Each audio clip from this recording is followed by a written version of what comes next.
मरकुस 3 अध्याय। सूखे हाथ वाले मनुष्य को चंगा करना। वह फिर आराधनालय में गया।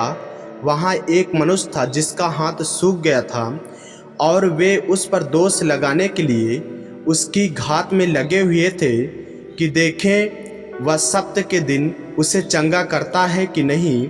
उसने सूखे हाथ वाले मनुष्य से कहा, बीच में खड़ा हो, और उनसे कहा, क्या सप्त के दिन भला करना उचित है या बुरा करना, प्राण को बचाना या मारना?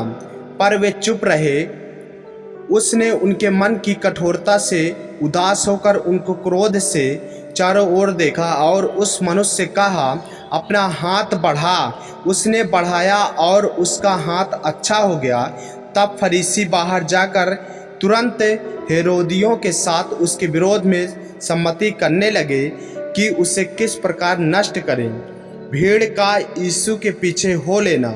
यीशु अपने चेलों के साथ झील की ओर चला गया, और गलील से एक बड़ी भीड़ उसके पीछे हो ली, और यहूदियों और यरूशलेम और इदुमिया और यरदन के पार और सूर और सैदा के आसपास से एक बड़ी भीड़ यह सुनकर कि वह कैसे अचंभे के काम करता है, उसके पास आई। उसने अपने चेलों से कहा, भीड़ के कारण एक छोटी नाव मेरे लिए तैयार रहे, ताकि वे मुझे दबा न सकें। क्योंकि उसने बहुतों को चंगा किया था, इसलिए जितने लोग रोगग्रस्त थे उसे छूने के लिए उस पर गिरे पड़ते थे।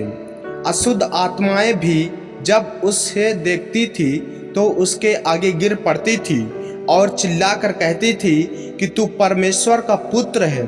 और उसने उन्हें बहुत चिताया कि मुझे प्रकट न करना। 12 प्रेरितों की नियुक्ति। फिर वह पहाड़ पर चढ़ गया और जिन्हें वह चाहता था उन्हें अपने पास बुलाया, और वे उसके पास आए। तब उसने 12 पुरुषों को नियुक्त किया कि वे उसके साथ साथ रहें, और वह उन्हें भेजे कि वे प्रचार करें और दुष्ट आत्माओं को निकालने का अधिकार रखें।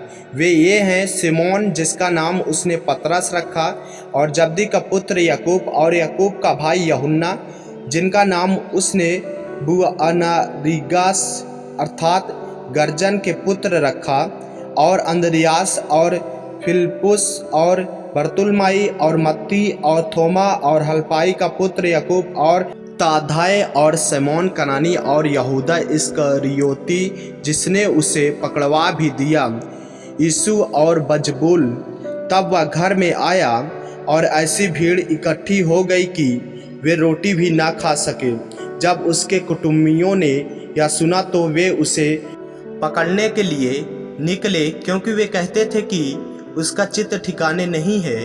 शास्त्री भी जो यरूशलेम से आए थे या कहते थे उसमें शैतान है, और वह दुष्ट आत्माओं के सरदार की सहायता से दुष्ट आत्माओं को निकालता है। इसलिए वह उन्हें पास बुलाकर उनसे दृष्टांतों में कहने लगा, शैतान कैसे शैतान को निकाल सकता है? यदि किसी राज्य में फूट पड़े तो वह राज्य कैसे स्थिर रह सकता है? और यदि किसी घर में फूट पड़े तो वह घर कैसे स्थिर रह सकेगा? इसलिए यदि शैतान अपना ही विरोधी होकर अपने में फूट डाले तो वह कैसे बना रह सकता है? उसका तो अंत ही हो जाता। परंतु कोई मनुष्य किसी बलवंत के घर में घुसकर उसका माल नहीं लूट सकता, जब तक कि वह पहले उस बलवंत को बांध न ले, और तब उसके घर को लूट लेगा।